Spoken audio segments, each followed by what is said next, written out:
Hi നമസ്കാരം. ഇന്ന് നമ്മൾ കറ്റാർ വാഴയാണ്. മഴയ്ക്ക് ശേഷം നമ്മുടെ കറ്റാർ വാഴ നോക്കുമ്പോൾ മഴ കാരണം മുറ്റത്തൊന്നും ഇറങ്ങില്ല. ഇപ്പം മുഴുവനായിട്ട് കാട് പിടിച്ച് കിടക്കുന്നു. ഈ കറ്റാർ വാഴയാണ് തമിഴ്നാട്ടുകാരുടെ ആരോഗ്യത്തിൻ്റെ രഹസ്യം. അവർ ഇതിൻ്റെ ജ്യൂസ് കഴിക്കും. പിന്നെ പല അസുഖത്തിനും ഇവർ മരുന്നായിട്ട് ഈ കറ്റാർ വാഴ ജെല്ല് ഉപയോഗിക്കാറുണ്ട്. അൾസർ, പൈൽസ് എന്നിവക്കെല്ലാം ഇതിൻ്റെ ജെല്ല് വളരെ നല്ലതാണ്. ഇത് ഒട്ടുമിക്ക ആൾക്കാരും ജ്യൂസായിട്ട് ഉപയോഗിക്കുന്നതാണ്. നമുക്കിതൊന്നും അത്ര സാരമുള്ള മരുന്നായിട്ട് ഞങ്ങൾ കാണാറില്ല.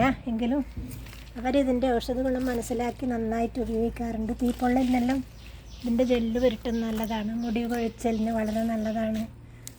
ഇതൊക്കെ കാട് കയറിയിട്ട് ഞങ്ങളിതെല്ലാം നശിച്ചു. ഒരുപാടുണ്ടായിരുന്നു കുറച്ച് കൊല്ലം മുമ്പ്. ഇപ്പം ഞാൻ ഇതിനങ്ങനെ ശ്രദ്ധിക്കില്ല. ഇപ്പം നോക്കണ്ട, പെട്ടെന്ന് വളർന്നു. ഇനി ഇതിനെല്ലാം കാടെല്ലാം പറിച്ച് ഒന്ന് വൃത്തിയാക്കി കൊടുക്കണം.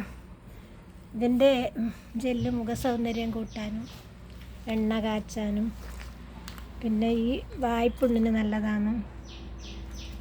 ഒരുപാടുണ്ടായിരുന്നു. പെട്ടെന്ന് വളർന്ന് കിട്ടും. ചാണകപ്പൊടിയോ വെള്ളം കെട്ടി നിർത്താതെ നോക്കിയാൽ മതി.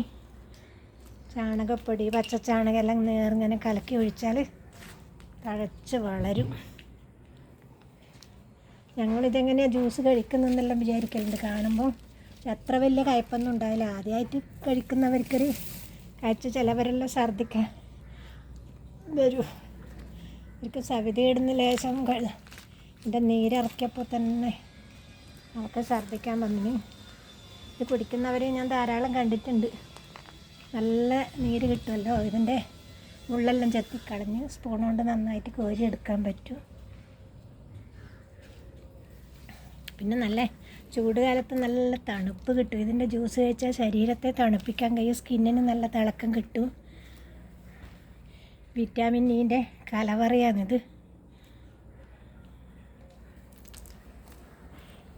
മുമ്പൊന്നും ഇത് ഏടി ഉണ്ടായിരുന്നില്ല. അച്ഛനൊരിക്കൽ ഏച്ചിക്ക് വേണ്ടിയിട്ട് ഇളയമ്മയുടെ വീട്ടിൽ പോയിട്ട് ഒരു ചെറിയ സാധനം കൊണ്ടുവന്നിട്ട് ആയുർവേദ ഡോക്ടറെ അടുത്തൊന്നും പോയിട്ട് കിട്ടിയില്ല ഈ മുടി കൊരിയലിന്. എന്നിട്ട് നോക്കുമ്പം വാഴേൻ്റെ ഈ കാമ്പ് പൊളിച്ച നാരുണ്ടാവില്ലേ, വാഴപ്പോള, അതിൽ കെട്ടിയിട്ട് ഇത്രയൊന്നുമില്ല, അതിലും ചെറിയത് കൊണ്ടുവന്നിട്ട് ഞാനെല്ലാം അത്ഭുതത്തോടെ കഴിക്കുമ്പം നോക്കി നിന്നിട്ടുണ്ട്. ഇപ്പം നാട്ടിലിത് ഇഷ്ടം പോലെ ഉണ്ട്. ആ സമയത്തൊന്നും കറ്റാർ വാഴ എന്ന് കേട്ടതല്ലാണ്ട് കണ്ടിട്ടില്ല. ഇപ്പം ധാരാളം ഉണ്ട്. നല്ല ഔഷധമുള്ള ഗുണമുള്ള ഇത് ചെടിയായിട്ട് വീട്ടിൻ്റെ മുമ്പിൽ നടാൻ പറ്റും. ചെടിച്ചട്ടിയിലായിട്ട് കണ്ടതെല്ലാം വളരെ കുറഞ്ഞു പോയി. ഒരുപാടുണ്ടായിരുന്നു. ഇവിടെ നിന്നെല്ലാം ഒരുപാട് ആൾക്കാർ കൊണ്ടുപോയിട്ട് നട്ട് വളർത്തിയിട്ടുണ്ട്. ഞങ്ങളും ഇത് കടയിൽ മുമ്പ് കൊടുത്തിരുന്നു. 2011 കാലഘട്ടത്തിലെല്ലാം 11, 12, 13 2-3 വർഷം കൊടുത്തിന്. പിന്നെ ഇതിനെ കാര്യമായിട്ട് ശ്രദ്ധിച്ചില്ല. ഇനി ഇതിനെ ഒന്ന് നോക്കി വളർത്തണം. നമ്മുടെ നാട്ടിൽ ആയുർവേദ റിസർച്ച് സെൻ്ററെല്ലാം വരുന്നുണ്ട്. അപ്പോൾ ഇതിൻ്റെ എല്ലാം ആവശ്യമുണ്ടാവും. നല്ല ഒന്നാന്തരം മരുന്ന്, പല ആയുർവേദ മരുന്നിലും ഇത് ഉപയോഗിക്കുന്നുണ്ട്. കുട്ടികൾ പാലുകുടി മാറ്റാനെല്ലാം ഇതിൻ്റെ നീര് ഉപയോഗിക്കലുണ്ട്. ശന്യദായകത്തെല്ലാം ഇതാണ് കുറുക്കിയിട്ട് ഉപയോഗിക്കുന്നത്. അകത്ത് ചെന്നാലും ഒന്നുമില്ല, കുട്ടികൾ പാലുകുടി മാറ്റാൻ പെട്ടെന്ന് ഇതാണ് ഉപയോഗിച്ചാലാണ് എളുപ്പം മാർഗം. ചിലവർ വേപ്പിൻ്റെ ഇലയും ഉപയോഗിക്കാറുണ്ട്. രണ്ടും നല്ലത് തന്നെ വയറ്റിൽ എത്തിയാൽ.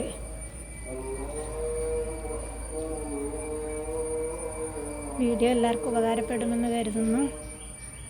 നല്ലൊരു വീഡിയോ ആയിട്ട് പെട്ടെന്ന് തന്നെ കാണാം. വീഡിയോ കാണുന്ന എല്ലാവർക്കും നന്ദി, നമസ്കാരം.